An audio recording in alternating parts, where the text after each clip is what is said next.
Bienvenidos a mi canal, yo soy Pepinillo. Hoy vamos a ver un nuevo video sobre la guerra de las Malvinas. Esta vez van a ser, el video se llama Malvinas contado por los ingleses, así que dura como 40 minutos, es un buen video. Así que si vimos el de la guerra desde el aire, veremos este, y si tienen nuevas recomendaciones me avisan. Si quieren que siga reaccionando a videos de las Malvinas, me envían los links, me dicen cuáles pueden ser. No se olviden de darle like y suscribirse para que rote este video y más gente vea que estamos reaccionando. Y bueno, vamos a la reacción.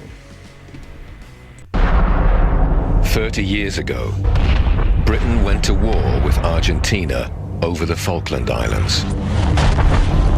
In April 1982, the talk was all of victory. Do you remember what Queen Victoria once said? Failure? The possibilities do not exist, and we must go out calmly, quietly, to succeed. But what's been forgotten is how close we came to defeat. If you rerun the Falklands War with the mistakes on both sides eliminated, the Argentines win. Hands down, every time you run the tape. This is the story of how we nearly lost the Falklands War. It was a shock to see one's own ship explode, burn and sink before one's eyes. It will uncover the mistakes that stacked the odds against young British servicemen. So they hadn't seen how deadly those guys could be. I can tell you, if I'd been on board that ship, I'd have swum ashore rather than stayed there. And reveal just what it took to overcome those odds. The snipers were really good. These guys will not run away. And we realised that we were in for a fight.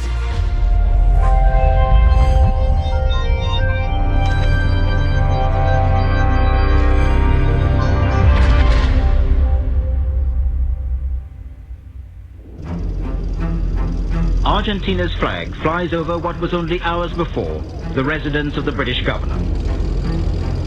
It's all over now. Early on the 2nd of April 1982, Argentinian troops invaded the Falkland Islands. They overwhelmed the tiny British garrison and occupied the capital, Port Stanley. Suddenly, Britain was on the brink of war over a group of islands 8,000 miles away in the South Atlantic, and the British had started on the back foot. Paratrooper Mick Southall had just finished his training. He was 17 years old. Most of us, if we're honest, had never heard of the Falkland Islands. Royal Marine Dave O'Connor had recently completed a tour of duty in Northern Ireland. I'm embarrassed to say it, the Falklands wasn't on my radar. I thought it was some island off the Scottish coast or something. And because it was close to April Fool's Day, people thought it was a bit of a joke. There were plenty of people who had no idea what the Falklands were, including, I understand, some very senior people, both in the Ministry of Defence and the government. Ian Gardner was a captain in the Royal Marines. He led his company in the famous march or yomp across the Falklands. But in April 1982, he had just returned to his home in Scotland after a training exercise. At 5 o'clock in the morning, on Friday, the 2nd of April, I was asleep at home in my own bed when the telephone rang. It was the day we were due to go on Easter leave for 2 weeks, so we were caught completely, like everybody else, by surprise.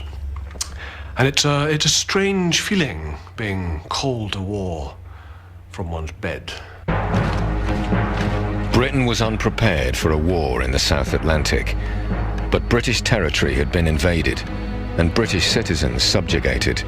The government could not let the invasion go unchallenged. It was Admiral Leach bypassed not only the Ministry of Defence but also his superiors among the chiefs of staff, and he went up dressed in all his uniform and looking as handsome as hell, went and braced Margaret Thatcher and says, "We got to do it." And she said, "Yes, we're going to." We have to recover those islands.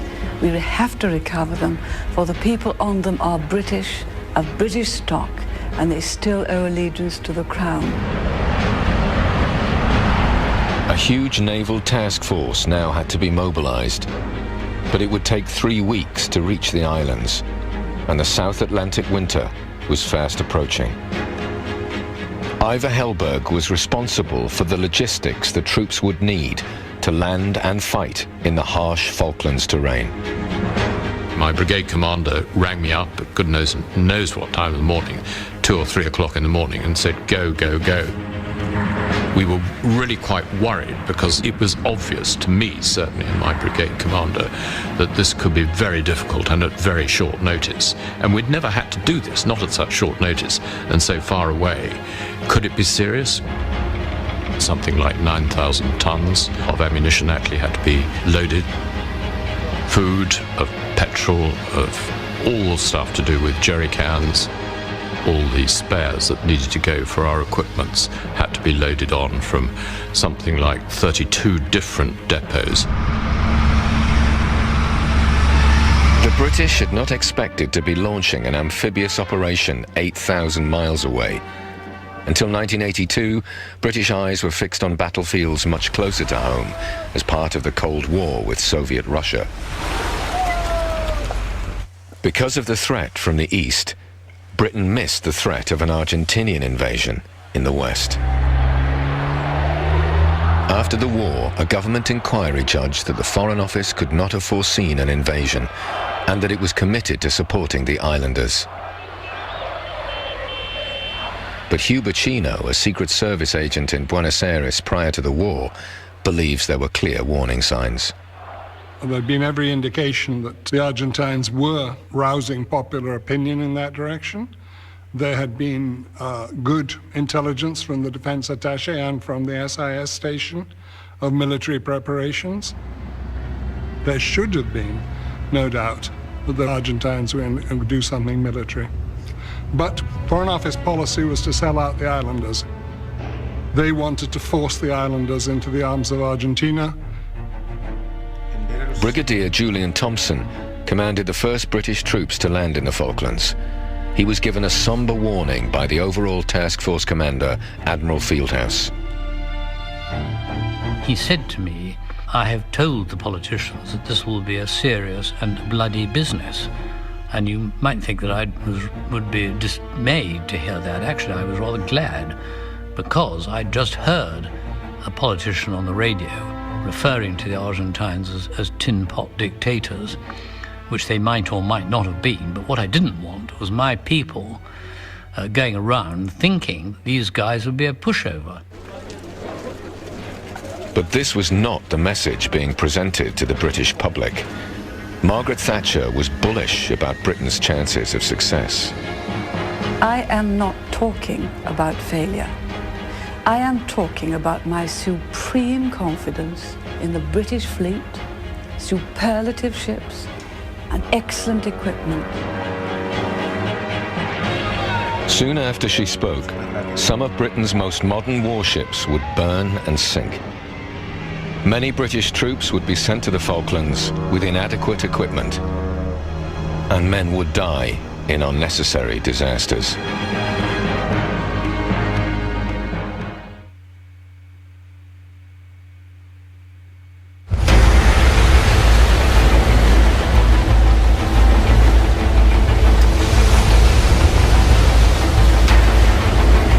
In May 1982, Britain braced itself for war with Argentina over the Falkland Islands. On May the 2nd, the country was stunned by news that the submarine HMS Conqueror had torpedoed a large Argentinian warship, the General Belgrano. 2 days after the Belgrano was sunk, the Argentinians struck back, hitting HMS Sheffield, one of Britain's most modern destroyers. That was a big shocker. HMS Sheffield was our latest warship, and the Argentinians had taken her out. And here were we on a huge ship packed with Marines. That was a little bit worrying. The Royal Navy was more vulnerable than the tough talk at home had suggested. The Sheffield had spotted the incoming Exocet missile far too late. The Sheffield was lost through negligence. the captain of the Sheffield had not switched his mind to war. Otherwise he would have had all his electronics on, he'd have told the crew that they could not send messages home to their loved ones, and he would not have had the galleys frying up chips. Ian Gardner and his company of Marines were still on troop ships bound for the Falklands when the Sheffield sank. Here we were, 300 Royal Marines cooped up in the hold of what was a cargo ship, a transport ship. I don't believe I was alone in having really quite disturbing thoughts of what it must be like in a ship torpedoed or bombed at night, say, sinking. Frankly, the thought beggars the imagination. The British now faced the single greatest gamble of the war. More than 5,000 troops in 3 commando brigade had to be landed on the islands. This was the one thing that I worried about more than any other thing the whole time. To minimize the risk, the British led the Argentinians to believe the attack on Stanley would come from the south. But in fact, the plan was to launch the assault 60 miles to the north, from a lightly defended bay called San Carlos. But even here, the British would still be vulnerable to air attack. Carrying out amphibious operations without air superiority are a bad idea, as has been proved in the past, because they could have completely ruined the whole thing had they managed to sink the amphibious ships. The British planned to go ashore under the cover of darkness to minimize the threat. But in the wild winter seas, the risky nature of the plan became clear. This actual landing craft was used in the landings in the Falklands, and we did travel across Ajax Bay in boats like this. It was in semi-darkness. The weight we were carrying very heavy. We had all our kit, rations, ammunition, and it was an old-fashioned over the waist and down the scramble net into the landing craft. And it took, I was quite strong in those days, young, strong Marine. It took all of my strength to cling onto that rope, to get myself into that landing craft. And it was going up and down, and that was a big eye-opener for me, for sure. The landings were badly delayed. The troops had lost the crucial cover of darkness. Instead of sailing up this, what amounted to a Scottish sea loch, not vastly dissimilar to this open area here, in darkness, not much of a problem. Sailing up this, 600 men stuffed into 3 small landing craft in broad daylight. It would have taken one lucky pilot or some men ashore with a machine gun, and things would have gone very, very badly for us. The troops reached shore safely, but 3 hours later, the Argentinian air attacks began. They targeted the ships, the lifeline for the task force. How the British task force commanders have underestimated the determination of the Argentine pilots. Ship after ship in San Carlos water was hit by Argentinian aircraft. The British christened the bay Bomb Alley. This was the first time I'd seen ships sunk by enemy action in my life. I was watching Antelope, and suddenly a huge explosion in front of my eyes. Large parts of her superstructure flew up into the air. I remember that explosion echoing round, and then followed by a series of other explosions that went all night. The crew was rescued, but the ship was doomed. The following morning, she folded like a deck chair, her back broken, and sank, and both her nose and her stern could be seen above the water for some time. And eventually, the nose disappeared, and all that was left was a small life raft, as if to anchor, as if to mark the spot where the ship had gone down.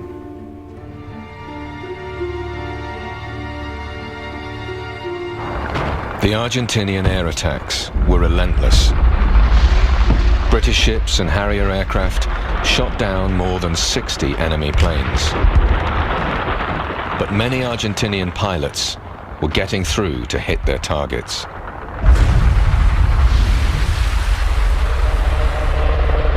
The commander of the fleet recorded his frustrations in forceful language. At about 1900, yet another bloody disaster.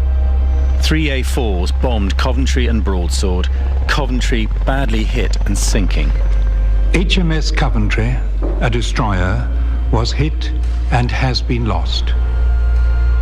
Admiral Woodward was sharply critical of some of the British ship's defences. No missiles fired, which is quite extraordinary and saps any faith we may have in our modern systems. For God's sake, they sent ships down there with anti-aircraft capability they knew didn't work. What we had was a thing called Seacat, which was first-generation guided missile, really no use at all, and known to be no use. On the same day that the Antelope sank, 2 other British ships, the Galahad and the Lancelot, were struck by massive bombs. Incredibly, they didn't detonate. Naval mine disposal expert Bernie Bruin had the perilous job of finding out why they hadn't exploded, and then disposing of them. When we got on board Galahad, the first thing we had to do was to find out where the bomb was. And the only way you can do this is to find where it enters and follow the trail of destruction. It had hidden itself in amongst the debris, wrapped in a big sheet of aluminium which it had collected on the way. The one thing we could see, of course, was the nose and this yellow stripe, so we knew it was a British 1,000-pound bomb. Argentina had acquired these bombs before the war. Now they were being used against British ships. Naval commanders had a theory about why the bombs were not detonating. We had to find out whether this fuse had been armed because the prognosis was that they'd been dropping these bombs too low and that they weren't being armed.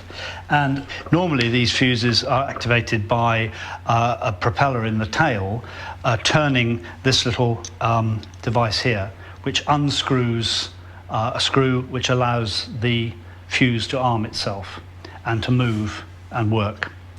Normally they fall out completely, but if they're still left in, you have to find out by counting the number of screw threads just how far it has gone into the arming process.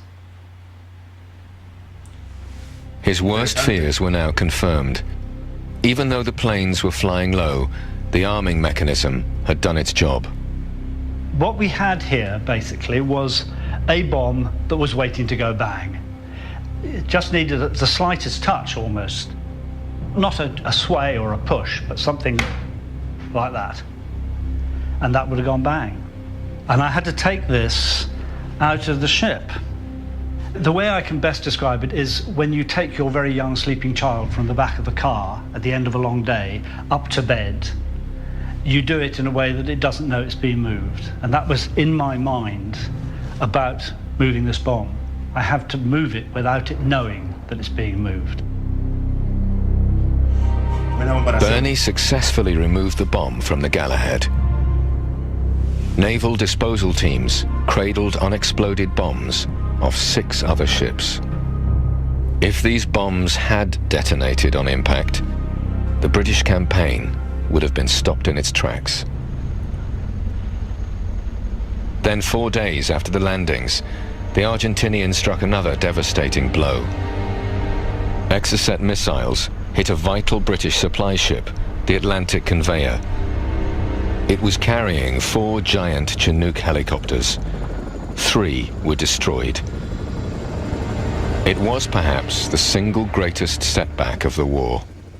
I had been preparing a plan to move my brigade forward onto the high ground overlooking Stanley, and the key part of that plan was 4 Chinook helicopters.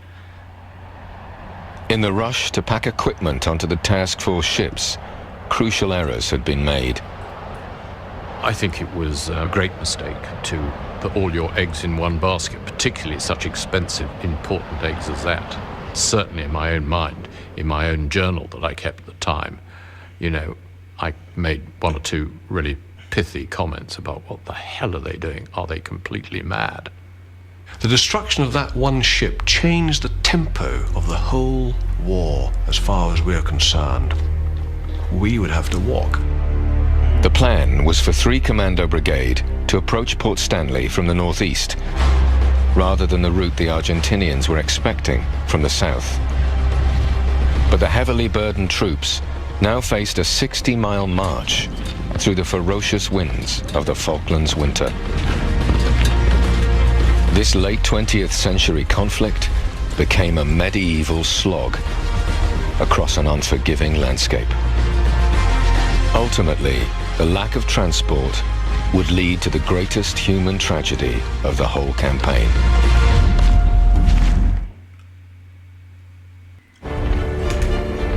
By May 26, 1982, against the odds, the British had a firm foothold on the Falklands. But many of the task force's heavy-lift helicopters had been destroyed on the Atlantic conveyor. British soldiers had to march or yomp to battle, carrying enormous loads through the Falklands winter. 3 Commando Brigade was still more than 60 miles away from Stanley. A lot of people were going, well, I don't think that's possible. Do you think we can walk that far? We hadn't carried such large weights before. 120 pounds a man, perhaps 150 in some cases. So some men were carrying 2/3 of their own body weight, perhaps a little more. The loads were so heavy to begin with that it wasn't actually easy to get them on our backs. We've reunited Marines Ken Grassick and Dave O'Connor with the packs they had to shoulder in May 1982. Must be about 30 years, I think, since certainly I've seen this. Yeah, I haven't seen this. Amazing. This kit laid out like this for over 30 years, and this is almost identical to what the individual was carrying in the Falklands. I was a GPMG gunner, and I carried this, which is 24 pounds, and as a team we were given 6,000 rounds of 7.62 link. Now 200 rounds weighs 12 pounds. If you can imagine 6,000 of these when 200 weighs 12 pounds, and if somebody has got a calculator they can work that out, but I know it's quite heavy. It was quite difficult with all the additional weight to actually yomp and be in an alert position. And I used to fall over all the time, and initially you'd have to take your Bergen off, take your 84mm anti-tank weapon off, put it all back on, get yourself sorted, and it took too long. So in the end, I used to just get 3 guys to right me, put me on my feet, and then you'd carry on. Something that everybody suffered with, whether the boots fitted them well or not, was their feet. Everybody's feet, I think, were constantly wet, and because of that, an injury that hadn't happened for a long time, trench foot. Trench foot was the first stage of frostbite, and that would very quickly deplete our fighting strength. I thought the exposure problem was really serious, so there was no way of getting them out of it. And cold injuries were the thing that really worried me. The shortage of helicopter transport meant that the troops' rations didn't always reach them. Young men who'd never really been hungry beyond a healthy appetite, burning perhaps 5,000 calories in a day, no food. The hunger consumed us. We would talk endlessly about what we wanted to eat. I felt giddy, I felt jumpy, I felt irritable. It was similar to not having slept. You started not making rational decisions, started thinking irrationally. As the march towards Stanley continued, High Command in London set a new challenge. The politicians needed some good news from the front, so precious resources would have to be diverted to capture the hamlet of Goose Green in the south. Even though the 2nd Parachute Battalion were outnumbered by the Argentinian defenders, they won a remarkable victory. But 36 men were wounded. and 16 were killed. Captain James, Lieutenant Parry, Corporal Hartman. On June the 1st, the task force was reinforced by 5 Infantry Brigade. 2 of its battalions had joined the brigade just a few weeks earlier. We were on public duties. I was on a troop in the colour in 81. Actually, my first duty after leaving Sandhurst was the royal wedding of the spring of 81. But in the months immediately prior to the Falklands, we were on public duties, mainly Windsor Castle Guards. The troops of 5 Brigade arrived in the Falklands with no real experience of Arctic or amphibious warfare. We were put on landing craft and taken to a jetty in San Carlos Bay, which is still there. Walking out the beach, I bumped into a Marine colour sergeant who said to me, and I remember being rather shocked at the time, "What the are you people doing here?" I thought he was going to say hello or shake my hand. That actually, at least in his eyes, we weren't wanted. Looking back on it 30 years later, that was one of the frictions that made our job much, much more difficult. 5 Brigade's task was made even harder because they'd been sent to the Falklands without some of the crucial equipment and supplies essential for fighting in this harsh environment. From where we sat, it looked a strange decision to send 2 battalions which had no experience in that sort of environment into that sort of operation. And the brigade of which they were part had very little logistics. That, to begin with, they had no artillery, they had no helicopter squadron, they had no engineers. It was all put together in a rather ad hoc way at the last minute. Now, Ivar Hellberg learned that he would have to handle the complex logistics for the new brigade.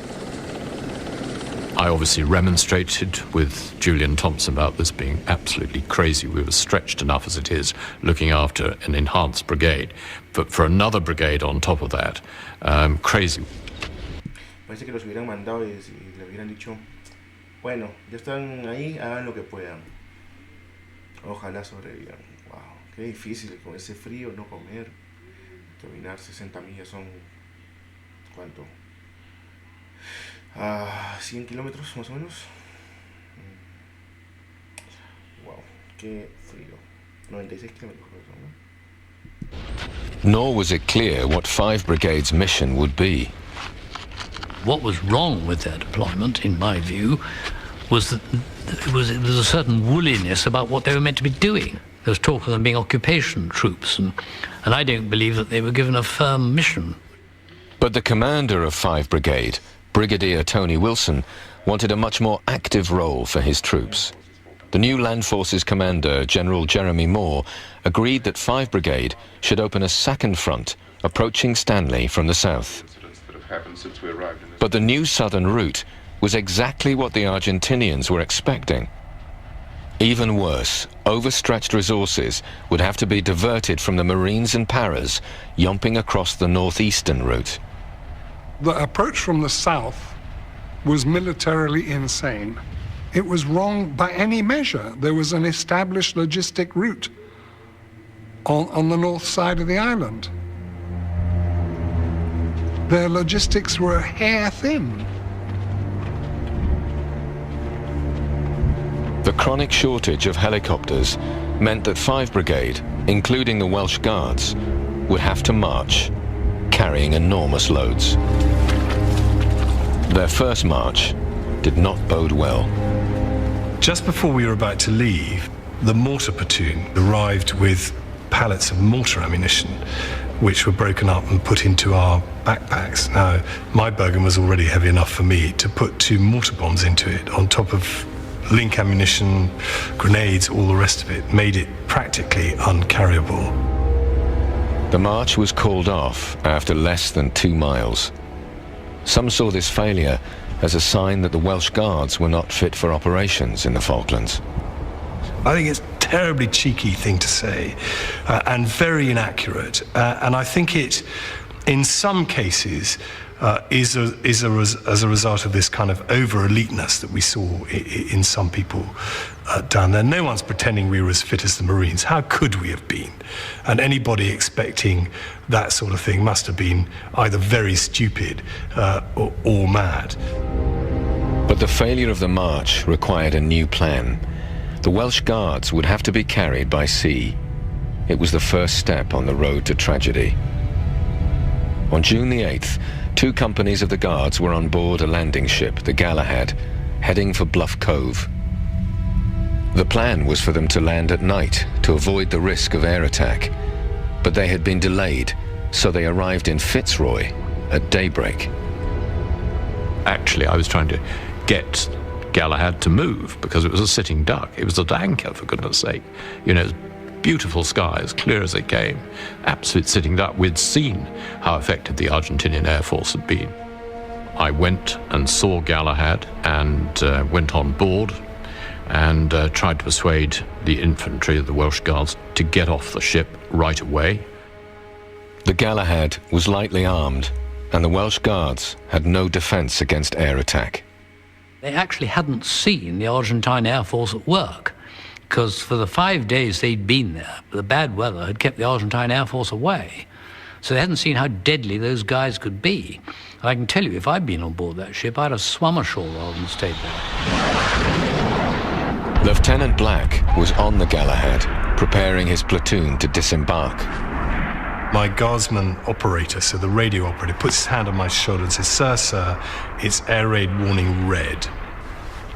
And I think I must have been on my way turning around to him and saying, it can't be air raid warning red. We were only at air raid warning whatever it was. And I thought he must have made a mistake when we heard this tremendous roar.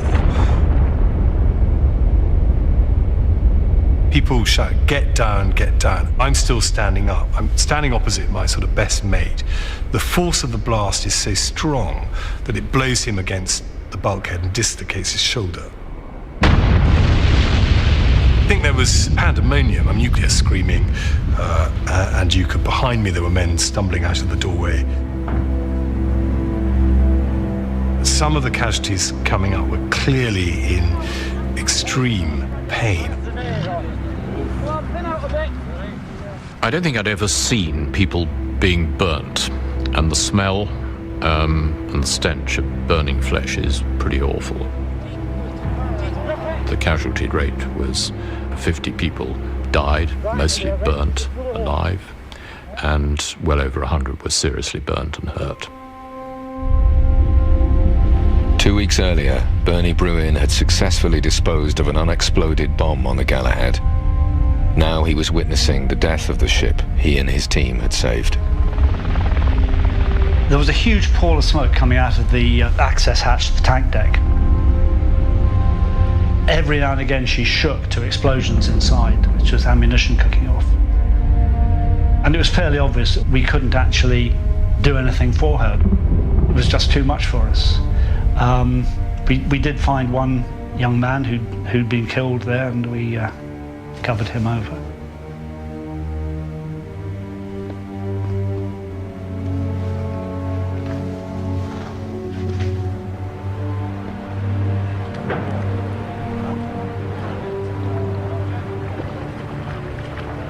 The deaths of so many men on the Galahad was a shocking reminder of the risks of fighting a war without air superiority. There was no time to stop and mourn. The Marines and Paras had to continue their grueling yomp towards Stanley. They now faced the greatest challenge of them all, the series of fortified peaks surrounding the Falklands capital. Kent, Two Sisters, Tumbledown, Harriet, and at the centre, Mount Longdon, all of them bristling with Argentinian machine guns. 3 Para were tasked with taking out the position of Mount Longdon, which was central, right in the centre of all the other positions. It looked quite big, it looked quite formidable, and it looked, if I'm honest again, it looked quite scary to me. The British did not have the artillery, the aircraft, or the overwhelming force needed to launch daylight attacks. The plan was to surprise the Argentinians at night.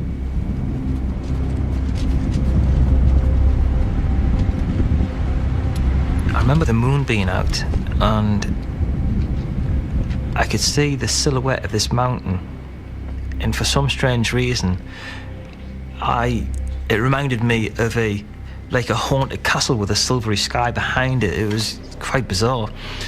And I remember thinking, that's my nemesis, I have to conquer that. I can remember my Sergeant Major turning around and saying, if you've got anyone you might want to speak to. And I thought, yeah. And I know he was talking about, he said, you might want to go and pray, because some of us will not see tomorrow, or will not see the sunrise. I know I did. I just sort of went, you know, been a bad boy, bad Catholic, I suppose. And, you know, can someone look after us tonight? As I was walking, every step I could feel, every sinew, every muscle fibre strike up. I could feel the sweat coming out of each pores. My body was so alive. I've never ever experienced that before. Everything was alive, and I was just waiting for that bang. The British were tired, cold, and hungry. They now faced the most challenging battles of the war.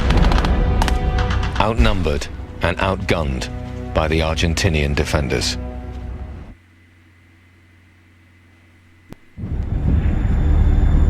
On the 11th of June 1982, British troops in the Falklands were preparing surprise night attacks on a series of heavily defended mountains around Port Stanley.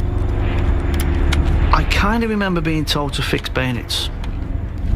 And I thought, if I have to fix this thing, if I have to use this thing, okay, I'm going to use it. I just hope I don't have to. I really do. So, you know, bayonet fighting is probably the worst part of warfare. You were right on the enemy, right face up, you know, so you would be bayoneting them. The Argentinians now realized that they were under attack. Rifle and machine gun fire, mortars and grenades rained down on the British troops. The noise was incredible. The screaming of people giving orders being sort of overlaid by the screams of people who were hurt. The screams of people carrying out assaults and motivating themselves to go forward. And the noise was just tremendous. Everybody was firing. Everybody. Ian Gardner's company of Marines had reached the lower slopes of a peak called Two Sisters without a shot being fired. But the silence did not last. It was a gutter fight in the dark, close quarter fighting. Argentines were fighting from behind rocks, a case of throwing grenades over rocks, going around, one man going, other men covering them. Range of visibility really quite short. Eventually our section got pinned down by 2.5 machine guns close to the summit, and some riflemen. And for a while we were actually, you know, they had actually gained the momentum and gained the initiative from us. I was basically firing at the muzzle flash of the machine gun. I would put rounds into that for as long as rounds came out of that. So I basically put rounds into that machine gun until it didn't fire back at us. We ended up at a rock, and, you know, quite a large boulder, and we were sort of lined up alongside it, and I was, as I look at the rock, I was to the left, and I sort of peered round it. And I said, there's somebody out there. And the words were, well, shoot him then. So I just didn't even think. And I moved around the rocks and engaged this shape and fired about 5 or 6 rounds and moved back into the rock. And then we all started moving around. and we came to this figure who was on the floor. And I can remember someone saying, oh, you know, well done baby cakes, the sort of standard slap on the back, so to speak, and everything sort of went quiet for me.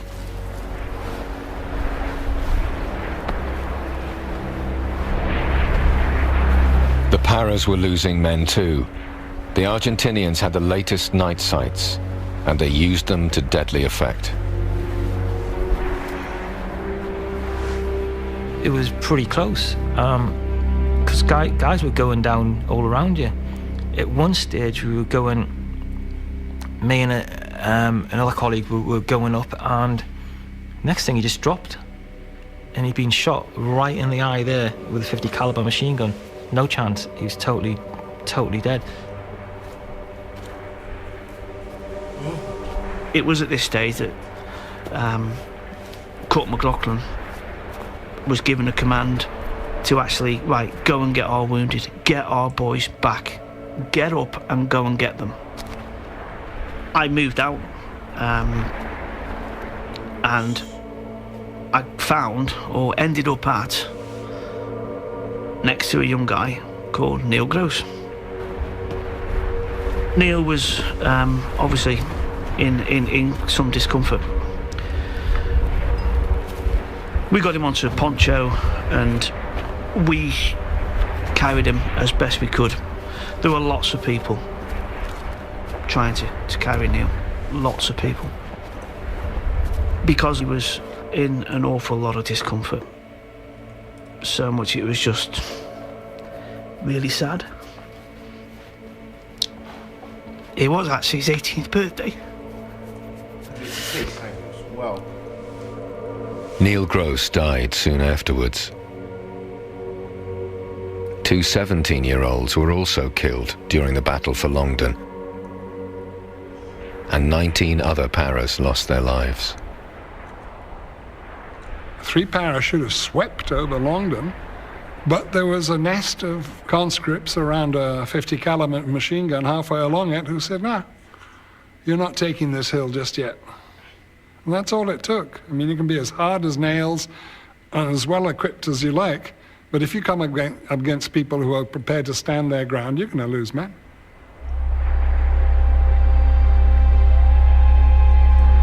But overall, Argentinian resistance was patchy. Some young conscripts surrendered or ran away without a fight. By June the 14th, the British had taken all the hills around Stanley. Gentlemen, I've just heard that the white flag is flying over Stanley. Hooray! Very marvellous. Courage, determination, and sheer professionalism had secured a remarkable British victory. Ian Gardner's company of Royal Marines did not have a single fatality during their battle for Two Sisters. I think one has to be surprised at how lucky we were and how close a shave it was. There were several occasions throughout the war when the balance could have really gone the other way, both at sea and on land. I always thought the Falklands victory on our part was a close run. The more you know about what went on and what didn't go on, the more you wonder at it. And I think that the Argentines could have won it had they played it right. The enormous risk in undertaking the Falklands campaign had finally paid off. But victory could so easily have been far more costly.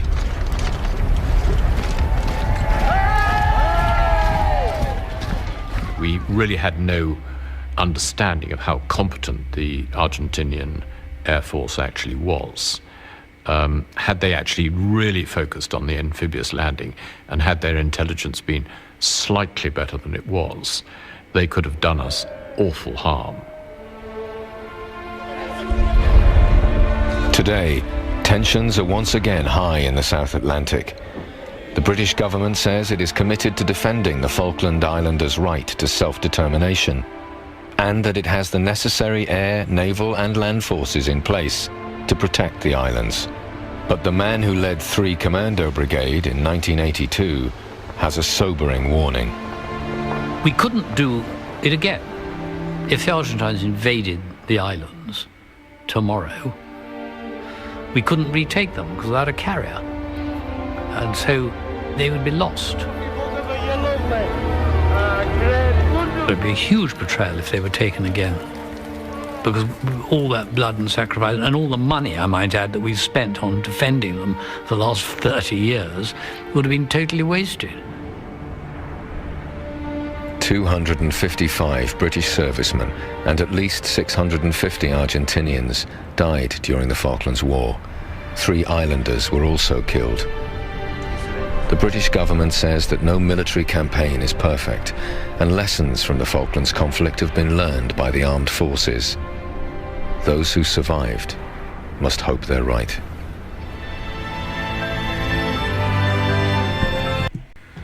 Cada vez que veo estos videos realmente me dan ganas de ver más y más y más. Perdón, me dan ganas de ver más y más y más. Así que si tienen más links de nuevos videos, es más, voy a buscar sobre imágenes reales. Sé que no ha habido imágenes reales, pero quiero seguir dentro, en la cancha. Sería increíble que me envíen otros videos. No se olviden de darle like, suscribirse y espero que les haya gustado. Nos vemos en el próximo video.